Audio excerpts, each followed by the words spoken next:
A day in my life as a content creator, samahan niyo ulit ako sa aking panibagong vlog. So for today's video, ito nga yung ganap ngayong araw mga ka-views. Ngayong araw nga ay panibagong update na naman sa school, so samahan niyo ako mga ka-views. So ayan nga ulit ang aking mga kaibigan na matik talaga. Ang ibig ko ngang sabihin, matik talaga kapag sa quiz na. Ayan nga din ang aking mga kaklase while waiting nga sa aming teacher kasi nagamarites na din kami dyan. Sana all nagamarites.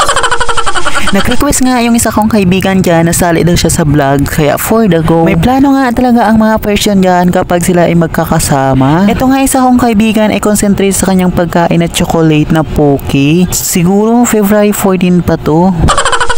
Ang person nga dyan ay parang may sariling mundo, parang yung madaming iniisip. Actually nga mga ka-views ay nakikinig lang dyan ang person sa mga usapan ng kaibigan niya. Hoy, sana all, chismoso, number 1.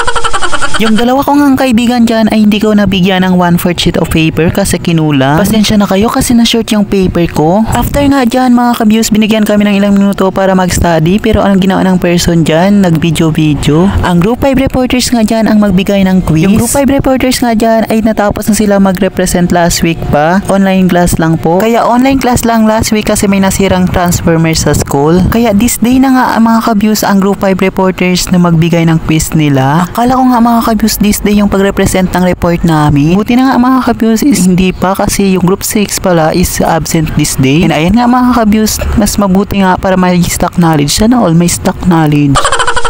Sa ilang minuto ang lumipas mga ka-views, natapos ko na i-answeran yung paper ko dyan at pinasa ko na sa nag-collect. So eto muna for today's video. Salamat sa inyong mga support mga ka-views. Ayan lang. Bye-bye!